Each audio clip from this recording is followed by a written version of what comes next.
بسم اللہ الرحمن الرحیم بسم اللہ الرحمن الرحیم۔ السلام علیکم ورحمۃ اللہ وبرکاتہ۔ عزیز طلبہ، آج مسند امام اعظم کا سبق نمبر 51 ہے اور اس سبق کے اندر ہم دو مسئلوں کی تفصیل پڑھیں گے۔ پہلا مسئلہ یہ ہے کہ بسم اللہ سورت کا جز ہے یا نہیں، اور دوسرا مسئلہ ہے قراءت سے پہلے تعوذ و تسمیہ پڑھنے کا کیا حکم ہے۔ ان دونوں کی تفصیل ہم آج کے سبق میں پڑھیں گے۔ بیان عدم الجہر بالبسملۃ وبہ قال حدثنا ابو حنیفۃ عن حماد عن انس قال کان النبی صلی اللہ علیہ وسلم وابو بکر وعمر لا یجہرون ببسم اللہ الرحمن الرحیم۔ اس روایت کا ترجمہ یہ ہے کہ حضرت انس رضی اللہ تعالیٰ عنہ سے مروی ہے، وہ فرماتے ہیں رسول اللہ صلی اللہ علیہ وسلم اور حضرت ابو بکر اور حضرت عمر رضی اللہ تعالیٰ عنہما بسم اللہ کو اونچی آواز سے نہیں پڑھتے تھے، یعنی نماز میں بسم اللہ کو اونچی آواز سے نہیں پڑھا کرتے تھے۔ اس سے اگلی روایت ہے وبہ قال حدثنا ابو حنیفۃ عن ابی سفیان عن یزید بن عبد اللہ بن مغفل انہ صلی خلف امام فجہر ببسم اللہ الرحمن الرحیم فلما انصرف قال یا عبد اللہ احبس عنا نغمتک هذه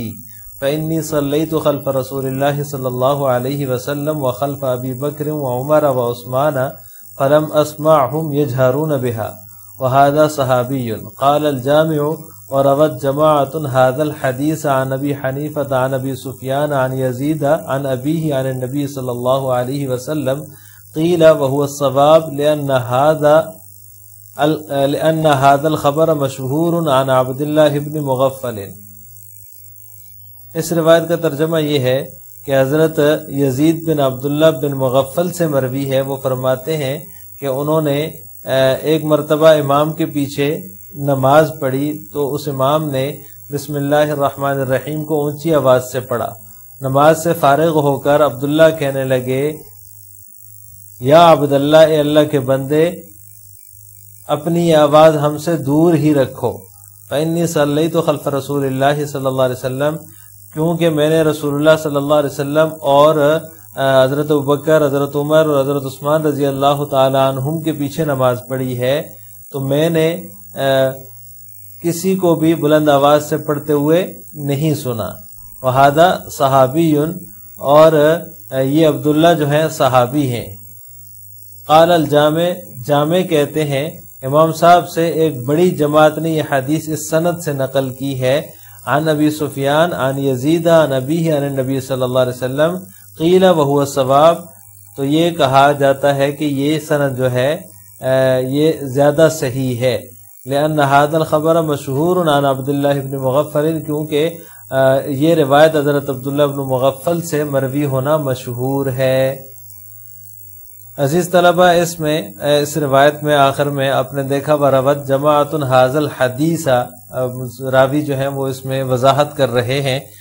اس سے مقصد ان کا سند کو بیان کرنا ہے، سند پر بحث کرنا ہے اور دوسری سند کو صحیح قرار دینا ہے۔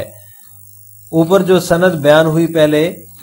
جس میں ہے عن یزید ابن عبداللہ ابن مغفل رضی اللہ تعالی عنہ، تو وہاں امام ابو حنیفہ امام ابو سفیان سے وہ یزید بن عبداللہ بن مغفل رضی اللہ تعالیٰ عنہ سے روایت کرتے ہیں، جبکہ جامع نے دوسری سند یہ بیان کی ہے کہ امام ابو حنیفہ رحمہ اللہ تعالیٰ سے یہ سند جو ہے وہ ان اصحاب سے بھی مروی ہے، عن ابی حنیفہ عن ابی سفیان عن یزید عن ابیہ، یعنی یزید کے والد حضرت عبداللہ بن مغفل رضی اللہ تعالیٰ عنہ سے دوسری جو سند صحیح ہے وہ ان سے مروی ہے۔ یزید پر جو سند ختم ہو رہی ہے وہ صحیح نہیں ہے، کیونکہ اس لیے کہ یزید بن عبداللہ جو تھے وہ صحابی نہیں تھے، لیکن عبداللہ بن مغفل رضی اللہ تعالیٰ عنہ جو تھے وہ صحابی تھے، ان کی سند جو ہے وہ متصل ہے، لہٰذا ان کی جو روایت ہوگی وہ متصل السند ہوگی۔ محدثین کی ایک جماعت نے اس کو عبداللہ بن مغفل کی سند سے ہی روایت کیا ہے، تو لہٰذا یہ جو دوسری روایت انہوں نے دوسری جو سند ذکر کی ہے اس کو صحیح قرار دینے کے لیے جامع نے اس کے اوپر جو بحث کی ہے اس کو اس کے اندر وروت جماعت حاضل حدیث سے اس کی وضاحت کی ہے اور اس کو واضح کیا ہے۔ عزیز طلبہ، اس حدیث کے اندر بسم اللہ کا جو مسئلہ ہے اس کو فقہاء کرام بیان کرتے ہیں کہ بسم اللہ سورت کا جز ہے یا نہیں، یعنی قرآن کریم کی جو سورتیں ہیں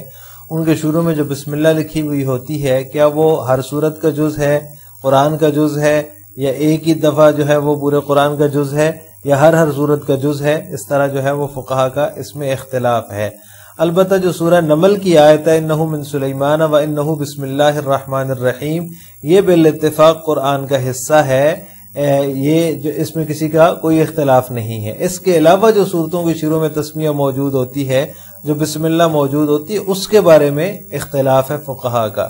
امام مالک رحمہ اللہ تعالیٰ فرماتے ہیں کہ وہ قرآن کا جز نہیں ہے، یعنی جو صورتوں کے شروع میں لکھی ہوتی ہے بسم اللہ الرحمن الرحیم وہ قرآن کا جز ہی نہیں ہے۔ جمہور فقہاء فرماتے ہیں کہ قرآن کا جز ہے، قرآن کا حصہ ہے،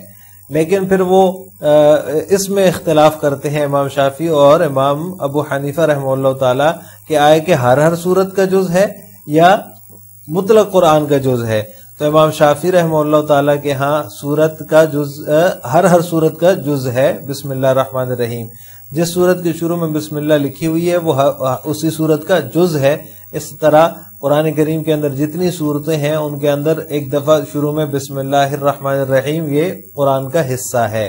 احناف کہتے ہیں کہ مطلق قرآن کا حصہ ہے، ہر سورت کا جز نہیں ہے، یعنی جو صورتوں کے شروع میں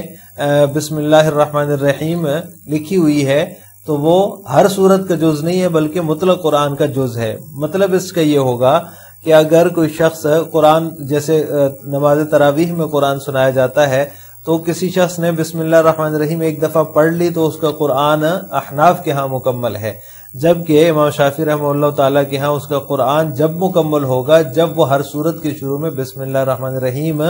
پڑھے گا۔ دوسرا مسئلہ یہ ہے کہ کیا قرات سے پہلے تعوذ و تسمیہ جو ہے اس کا کیا حکم ہے، یعنی جو قرات شروع کرنے سے پہلے اعوذ باللہ من الشیطان الرجیم بسم اللہ الرحمن الرحیم پڑھا جاتا ہے، اس کا کیا حکم ہے، اس کی کیا حیثیت ہے؟ تو امام مالک رحمہ اللہ تعالیٰ کے ہاں تکبیر تحریمہ اور قرات کے درمیان جو تعوذ و تسمیہ پڑھا جاتا ہے وہ نہیں ہے، وہ اس کے قائل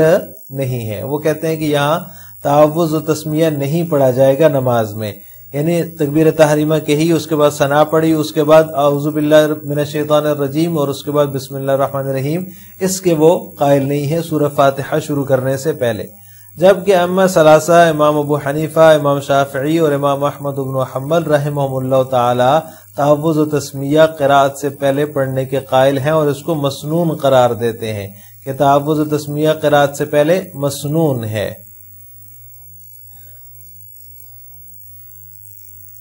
ائمہ ثلاثہ کی جو دلیل ہے وہ حضرت وائل بن حجر رضی اللہ تعالیٰ عنہ کی روایت ہے کہ وہ فرماتے ہیں کہ وہ تعوذ اور تسمیہ کو نماز میں سرن پڑھا کرتے تھے، یعنی انہوں نے اپنا عمل ذکر کیا، صحابہ کرام کا عمل ذکر کیا جس میں ہے کہ تعوذ اور تسمیہ جو ہے وہ سرن پڑھا کرتے تھے۔ تو اس کا مطلب یہ ہوا کہ تعوذ اور تسمیہ پڑھنا قرات سے پہلے مسنون ہے۔ اسی طرح حضرت ابو ہریرہ رضی اللہ تعالیٰ عنہ کی روایت ہے کہ انہوں نے قرات سے پہلے بسم اللہ پڑھی اور پھر جب نماز سے فارغ ہوئے تو فراغت کے بعد فرمایا کہ میں تم میں سب سے زیادہ حضور صلی اللہ علیہ وسلم کے انداز سے نماز پڑھنے والا ہوں، یعنی انہوں نے قرات شروع کرنے سے پہلے بسم اللہ پڑھی اور پھر اس کے اوپر یہ دلیل دی کہ میں آپ صلی اللہ علیہ وسلم کا جو طریقہ ہے نماز پڑھنے کا، جو نماز پڑھنے کا انداز تھا، میں سب سے زیادہ اس سے جو ہے وہ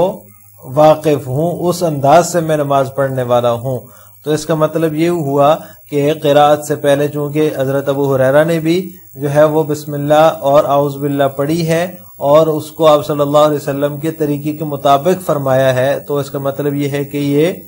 قرات سے پہلے مسنون ہے تعوذ اور تسمیہ پڑھنا۔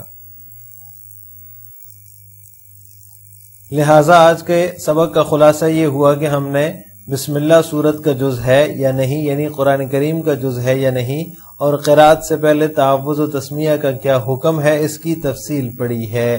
تو سورہ جو ہے وہ بسم اللہ جو ہے وہ امام شافعی کے ہاں ہر سورت کا جز ہے، احناف کے ہاں مطلق قرآن کا جز ہے، ہر سورت کا جز نہیں ہے۔ اس کے علاوہ امام مالک رحمہ اللہ تعالیٰ فرماتے ہیں کہ بسم اللہ جو ہے وہ قرآن کریم کا جز ہی نہیں ہے۔ دوسرا مسئلہ یہ ہے کہ قرات سے پہلے تعوذ و تسمیہ امام مالک رحمہ اللہ تعالیٰ اس کے قائل نہیں ہیں، ائمہ ثلاثہ اس کے قائل ہیں اور اس کو مسنون قرار دیتے ہیں۔ آخر میں آپ سے 2 سوال ہیں۔ نمبر 1، احناف کے ہاں بسم اللہ کی کیا حیثیت ہے؟ نمبر 2، کس امام کے ہاں قرات سے پہلے تعوذ و تسمیہ مسنون نہیں ہے؟ ان دونوں سوالوں کا جواب آپ نے کمنٹ باکس میں دینا ہے۔ السلام علیکم ورحمۃ اللہ وبرکاتہ۔